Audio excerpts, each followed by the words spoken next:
बहुत समय पहले की बात है। किसी गांव में एक सम्राट था। उस सम्राट के पास सब कुछ था। बेशुमार दौलत थी, अच्छी प्रजा थी जो उसका ख्याल रखती थी, उसके आदेशों का पालन किया करती थी और वह भी अपनी प्रजा का खूब ध्यान रखता था।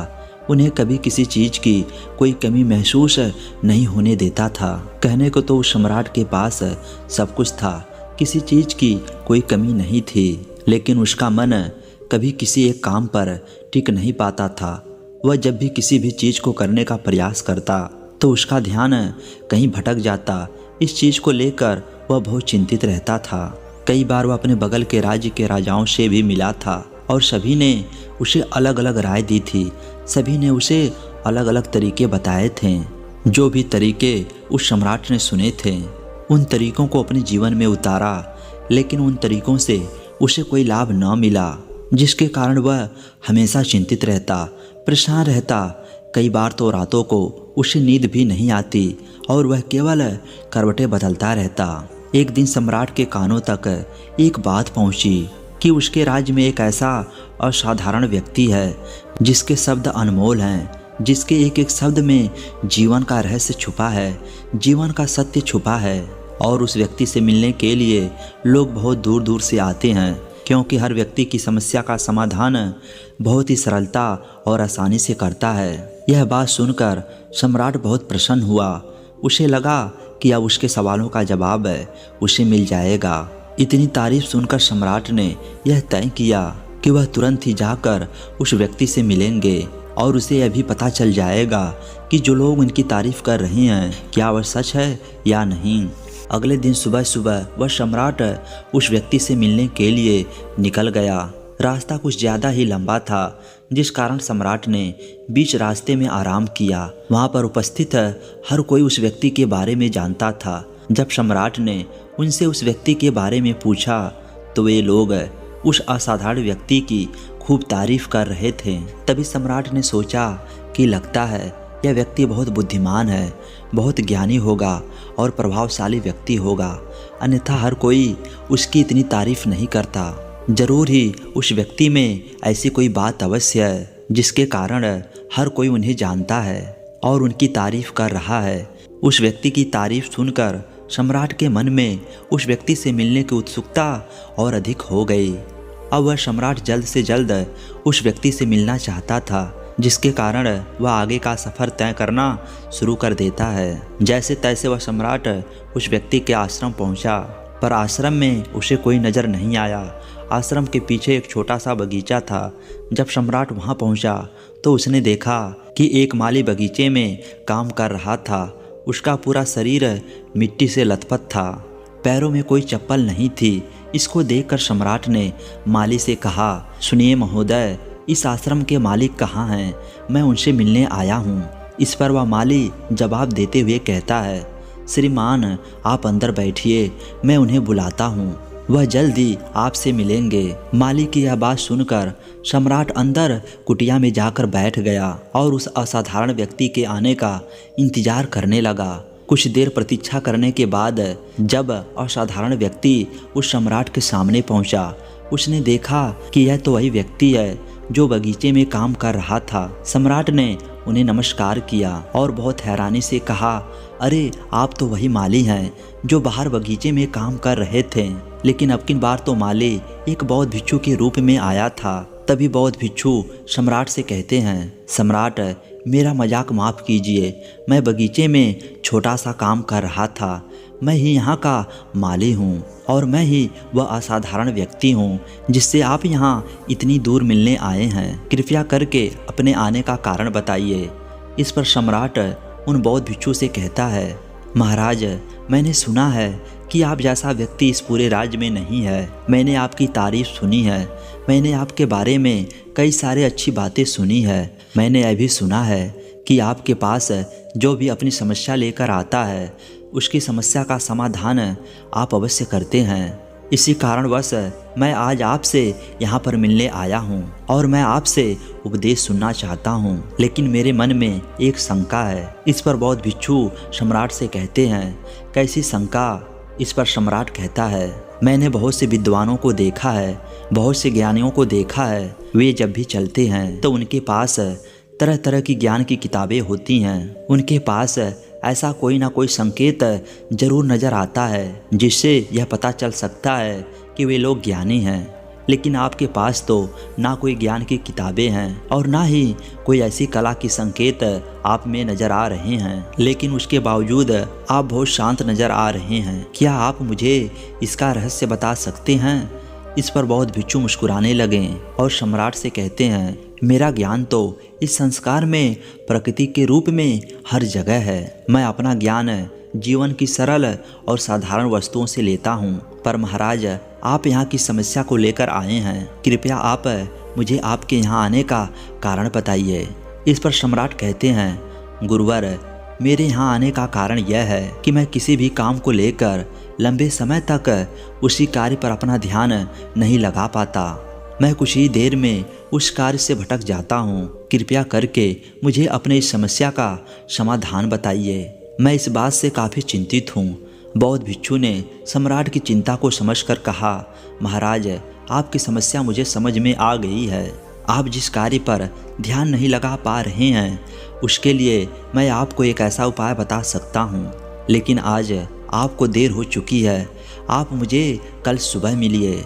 कल सुबह का समय ठीक रहेगा। कल सुबह जब आप मुझसे मिलेंगे तो मैं आपके सभी सवालों का जवाब आपको दे दूंगा। यह कहकर बौद्ध भिक्षु वापस अपने बगीचे में लौट गए और वह सम्राट भी वापस अपने महल लौट गया। लेकिन सम्राट को रात भर नींद नहीं आई। वह बस यही सोच में लगा था कि आखिर बौद्ध भिक्षु मुझे क्या बताने वाले हैं। वह तो मुझे एक साधारण से माली नज़र आ रहे हैं, लेकिन जिस तरह से उनका मन शांत था, जिस तरह से वह शांत नज़र आ रहे थे, यह बहुत आश्चर्य करने वाली बात है। रात भर सम्राट इन्हीं ख्यालों में खोया रहा। अगले दिन सुबह सूरज निकलने से ठीक पहले सम्राट उस आश्रम पर वापस पहुंच गया। वहां पर बौद्ध भिक्षु पहले से ही उपस्थित थे। जैसे ही सम्राट वहां पहुंचा, उन बौद्ध भिक्षु ने एक पानी का छोटा सा जग उस सम्राट के हाथ में थमाते हुए कहते हैं, इसे लीजिए और पौधों पर धीरे धीरे पानी डालिए। और ऐसा करते करते यह आपके सामने पूरे 15 पौधे हैं। इन सभी पर आपको इसी प्रकार पानी डालते चले जाना है। लेकिन जब आप इस क्रिया को कर रहे होंगे तो उस वक्त मेरी एक बात का अवश्य ध्यान रखिएगा कि आपको इस दौरान कुछ और नहीं करना है, ना ही कुछ सोचना है और ना ही कहीं आपका ध्यान भटकना चाहिए। जब आप इन पौधों को पानी दे रहे होंगे तो आपका पूरा ध्यान केवल इन पौधों पर होना चाहिए। यदि इस बीच आपके मन में कोई विचार आए तो वहीं पर रुक जाइएगा और फिर दोबारा से पहले पौधे से पानी डालना शुरू कीजिएगा। और जब आप मेरी बात मानकर ठीक इसी प्रकार इन सभी 15 पौधों को पानी दे देंगे, तब आप मेरे पास आइएगा और मैं आपके सभी सवालों का जवाब दे दूंगा। उस सम्राट ने आज तक ऐसा कोई काम नहीं किया था और सम्राट को यह काम बहुत छोटा सा लग रहा था। सम्राट पहली बार ऐसा कोई काम करने जा रहा था। उस पानी के जग से पहले पौधे पर बहुत ही ध्यानपूर्वक पानी दिया और फिर दूसरे पौधे की ओर आगे गया। दूसरे पौधे पर भी उसने ध्यानपूर्वक पानी दिया। फिर उसने तीसरे पौधे पर पानी देना शुरू किया ही था कि उसके मन में तरह तरह के विचार उत्पन्न होने लगे। उसे अपने महल का बगीचा याद आने लगा, जहाँ पर तरह तरह के फूल थे, तरह तरह के पौधे लगे हुए थे। तभी अचानक उस सम्राट को उन बौद्ध भिक्षु की बात याद आ गई। यदि मन में कोई भी विचार उत्पन्न हो तो उसे फिर से पहले पौधे से पानी देना शुरू करना होगा। वह तुरंत ही पहले पौधे के पास पहुंचा और उसने फिर से पहले पौधे को पानी दिया। दूसरे पौधे को उसने फिर से ध्यानपूर्वक पानी दिया। जैसे ही वह तीसरे पौधे पर पहुंचा, उसके मन में फिर से कई तरह के विचार उत्पन्न होने लगे। अब की बार यह सोच रहा था, पता नहीं मेरे बिना मेरे साम्राज्य में क्या हो रहा होगा। और अब की बार सम्राट को बहुत क्रोध आने लगा। उसने सोचा कि आखिर मैं यह छोटा सा कार्य क्यों नहीं कर पा रहा हूँ। उसने सोचा आखिर मैं यह छोटा सा कार्य क्यों नहीं कर पा रहा हूँ। वह तुरंत ही फिर से पहले पौधे के पास पहुँचा। उसने अब की बार बहुत ध्यानपूर्वक पहले पौधों को पानी दिया, दूसरे पौधों को भी ध्यानपूर्वक पानी दिया। ऐसा करते करते अब की बार सम्राट करीबन 5 पौधों में पानी दे चुका था, लेकिन अब की बार जैसे ही उसने छठे पौधे पर पानी देना शुरू किया, उस पानी को देखकर सम्राट के मन में नदी के विचार उत्पन्न होने लगे और सम्राट अब बहुत परेशान हो चुका था। जितनी बार वह पौधों को पानी देने का प्रयास करता है, हर बार वह असफल हो जाता। उसका मन उतना ही ज़्यादा व्याकुल हो जाता और वह खुद पर क्रोधित हो जाता। सम्राट यह बात बहुत अच्छी तरह से जानता था कि वह बौद्ध भिक्षु उसकी परीक्षा ले रहे हैं। वह बहुत ही बुद्धिमान था, इस कारण उसने उन बौद्ध भिक्षु के सभी नियमों का पालन करना जरूरी नहीं समझा। सम्राट जितनी बार कोशिश करता है, हर बार वह असफल हो जाता।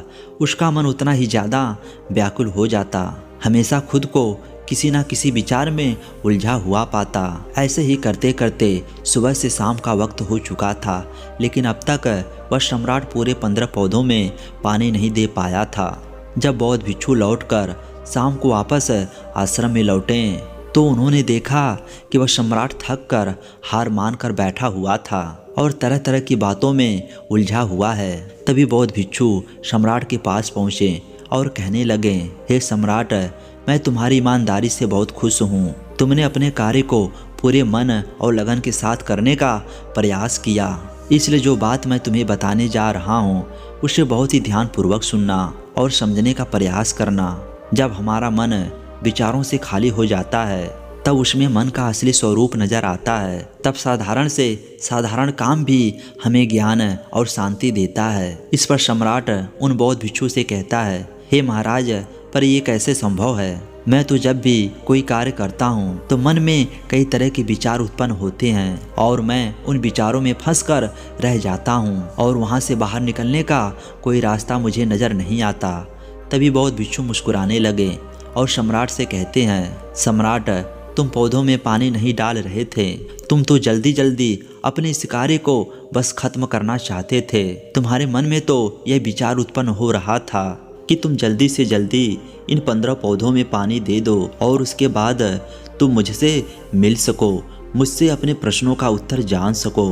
किसी कारणवश यह कार्य तुम्हें बोझ सा प्रतीत हो रहा था, मानो मैंने तुम्हारे कंधों पर एक बोझ रख दिया हो और यही कारण है कि तुम अपने आप को इस पल में रोक नहीं पाए। जब हमारे सामने रखा हुआ कार्य बोझ लगता है तो हम उसे जैसे तैसे खत्म करना चाहते हैं और उस काम को करते समय हम अपना पूरा ध्यान उस कार्य पर नहीं दे पाते। किंतु अगर तुम इस पल के महत्व को समझ पाते, इसके महत्व को महत्व दे पाते और केवल पौधों और पानी पर ध्यान देते तो तुम्हें कोई भी विचार परेशान नहीं कर पाते। इस पर सम्राट कहता है, हे महाराज, मुझे आपकी यह बात समझ में आ रही है कि मैं जल्दी जल्दी इस कार्य को खत्म करके आपसे मिलना चाहता था, जिस कारण मेरा मन इस कार्य में पूरी तरह से नहीं लग सका। लेकिन यह एक पल है जो हम जी रहे हैं, उस पल में रहना बहुत कठिन है। क्या मुझे इसके लिए कोई तपस्या या तप करना होगा? इस पर बौद्ध भिक्षु एक बार फिर मुस्कुराने लगे और सम्राट से कहते हैं, जिस शांत मन की तलाश तुम कर रहे हो वह शांत मन तो पहले से ही मौजूद है, वह तो पहले से ही तुम्हारे भीतर है।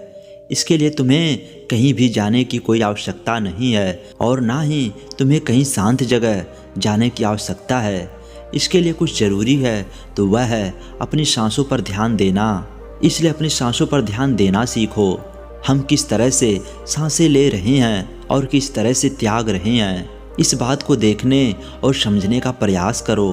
तब तुम्हें यह समझ में आ जाएगा कि तुम्हारा शांत मन तो तुम्हारी सांसों के साथ ही बना हुआ है। उसके बाद तुम चाहो तो कोई भी कार्य करते वक्त भी अपनी सांसों पर ध्यान दे सकते हो।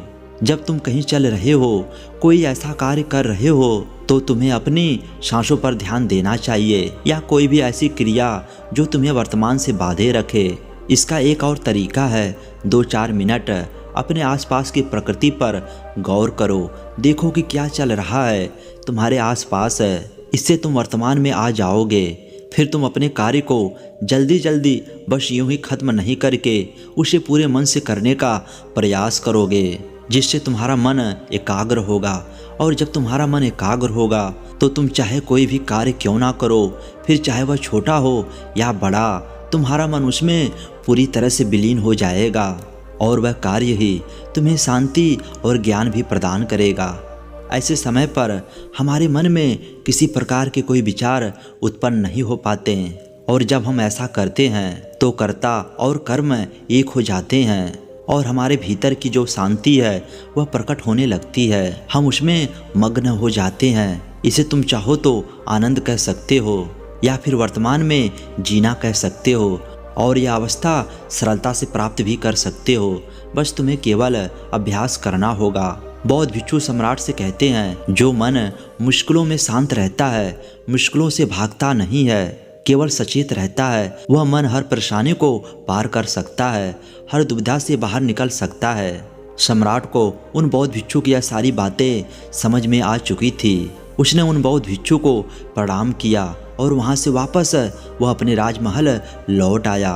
उसने अपनी सांसों पर ध्यान देना शुरू किया और धीरे धीरे इस निरंतर अभ्यास के कारण वह अपने हर कार्य को ध्यान और मन लगाकर किया करता था, जिससे उसे असीम शांति मिलती थी और वह छोटे छोटे कार्यों से भी ज्ञान प्राप्त कर लेता था। इसलिए दोस्तों, कभी किसी कार्य को बोझ मानकर मत कीजिए, क्योंकि यदि आप उसे बोझ मानेंगे तो जल्दी जल्दी उसे आप अपने ऊपर से उतारने का प्रयास करेंगे, अर्थात उसे जल्दी जल्दी खत्म करने का प्रयास करेंगे। लेकिन इस प्रयास के दौरान आप जो भी कार्य करेंगे वह पूरे मन और लगन से नहीं हो पाएगा और ऐसे में आप उस कार्य को जो अंजाम देना चाहते हो सकता है कि आप उसे अंजाम भी ना दे सकें और इसी कारणवश आपके मन में तनाव भी पैदा हो जाता है। हम चिंतित रहने लगते हैं, परेशान रहने लगते हैं, क्योंकि जो अंजाम हम उस कार्य को देना चाहते थे वो अंजाम हम उस कार्य को नहीं दे सके। और हम में से अधिकांश लोग यही गलती करते हैं।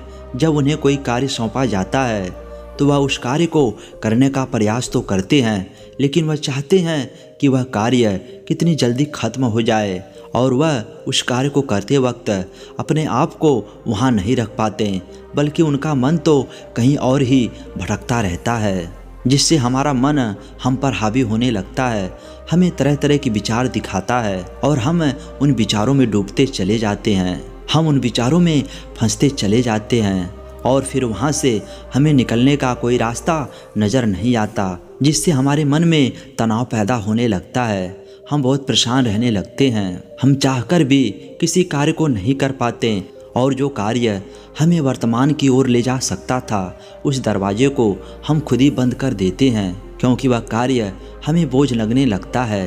इसलिए जब भी आप कोई कार्य शुरू करना चाहते हैं तो उससे पहले अपना पूरा ध्यान अपनी सांसों पर केंद्रित करें और फिर आप चाहें तो अपने काम के दौरान भी अपनी सांसों पर अपना ध्यान लगाए रख सकते हैं और यही सांस का जो ध्यान है यह आपके काम के ध्यान में परिवर्तित हो जाएगा और इस कार्य में जो भी कठिनाइयाँ उत्पन्न हो रही हैं उसे आप पल भर में सुलझा देंगे। फिर चाहे कैसी भी विपरीत परिस्थितियाँ आपके सामने क्यों ना आ जाए, आप उस कार्य को पूरे मन और लगन के साथ पूरा करके ही रहेंगे। दोस्तों, उम्मीद करता हूँ कि आपने आज की इस वीडियो से ज़रूर कुछ ना कुछ सीखा होगा, तो इस वीडियो को अपने दोस्तों के साथ शेयर करना न भूलें और चैनल को सब्सक्राइब भी ज़रूर करें। धन्यवाद।